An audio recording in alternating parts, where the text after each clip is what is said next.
Hold on.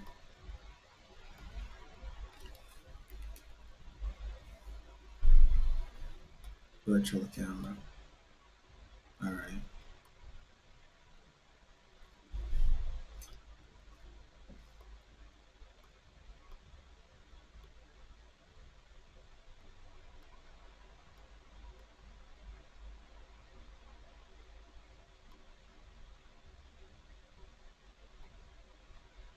Hey guys, I'm just, looking over fit to screen. All right.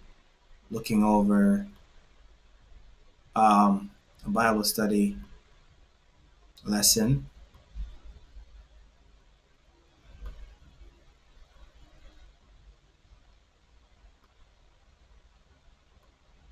so that I can make sure I don't mess this up.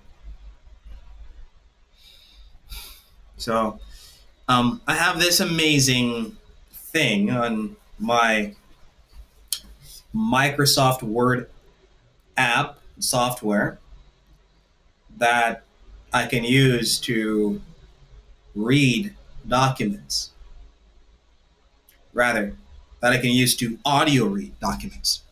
So I'm going to play this so I can systematize it in my mind and familiarize myself with it so I can do this Bible study lesson. Before I do that, I'm going to grab some water. So, just skip the live until you see me come back.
You put yourself in a position where you can't explain things.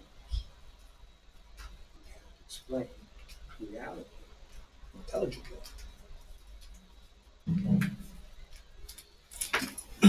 I was just saying that I was thinking about a paper that I'm putting together, and I was thinking about the fact that transcendental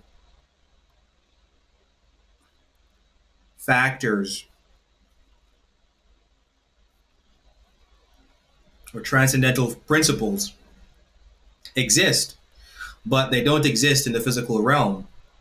There are physical representations of transcendental principles, but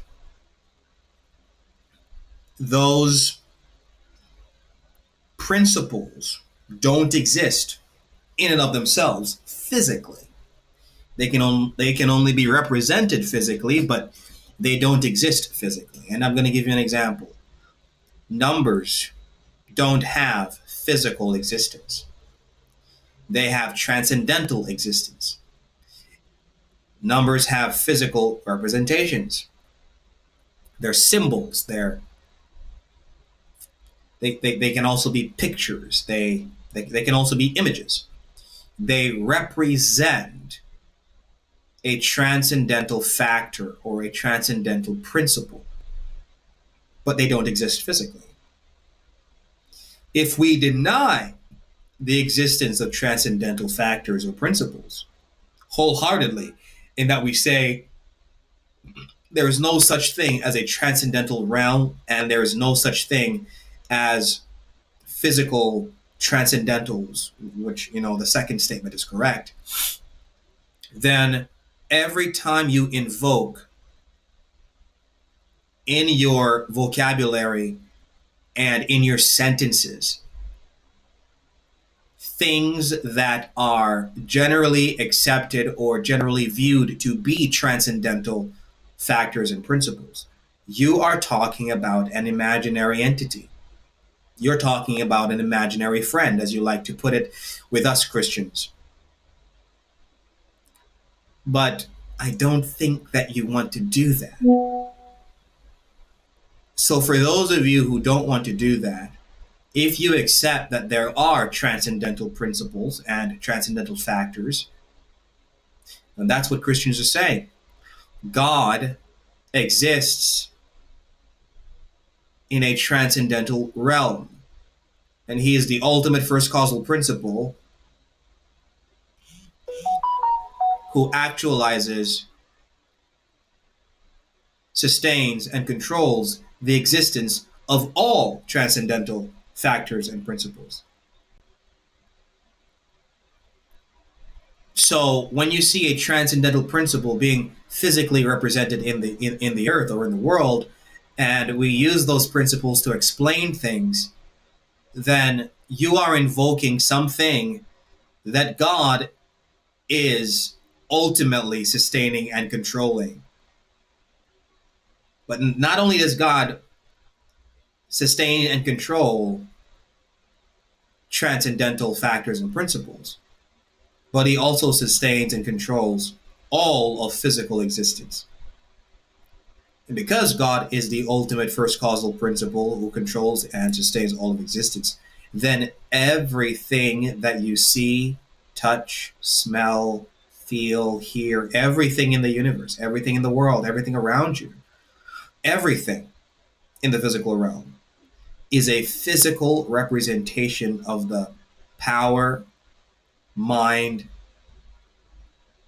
and purpose of God, which means that, to me at least, and to every Christian who falls in my category, a presuppositionalist, when we see things, when we look at things, we are looking at physical representations of the transcendental God, who is the ultimate underlying principle that actualizes, sustains, and controls all of existence, including transcendental factors and principles and physical factors and principles. So when you talk to me and you ask me, what evidence do you have for God?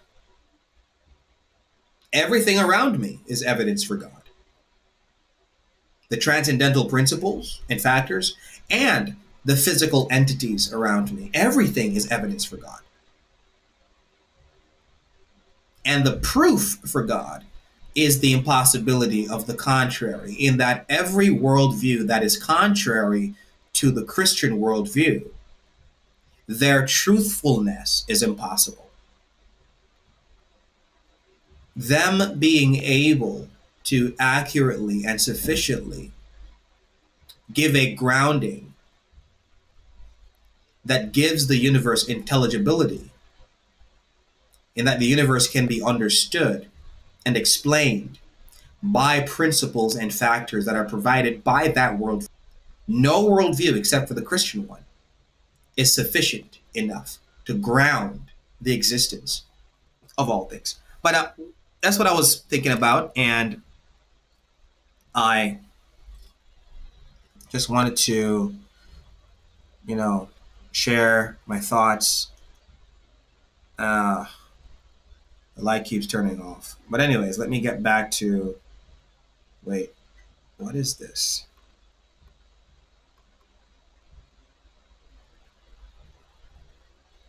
I don't know what that is. Check. Okay, I know I'm being heard. Definitely being heard. YouTube is not receiving enough video to maintain smooth streaming. What do you mean it's not receiving enough video? I don't get it.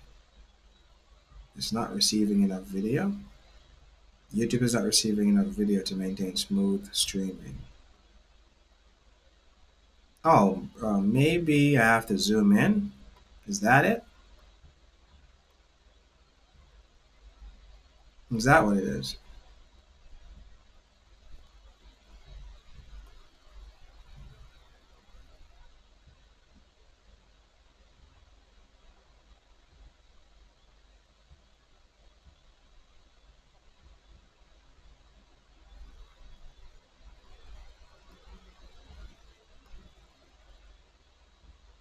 Oh, viewers will experience buffering. Stream status excellent. Oh, you're excellent now, eh?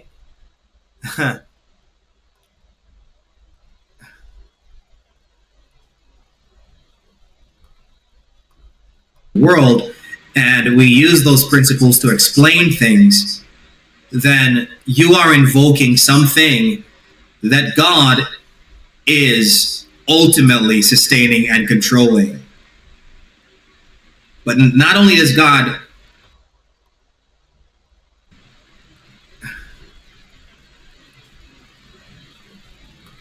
let me pause this again. World and oh boy. All right, let's get into what I was supposed to get into.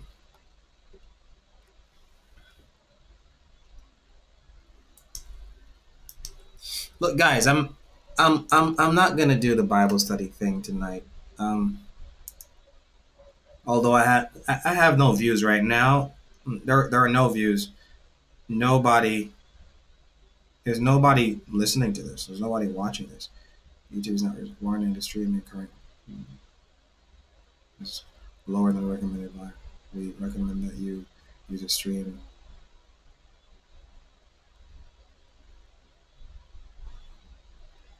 I don't understand this. My stream is not good tonight. Okay, fine. Let's just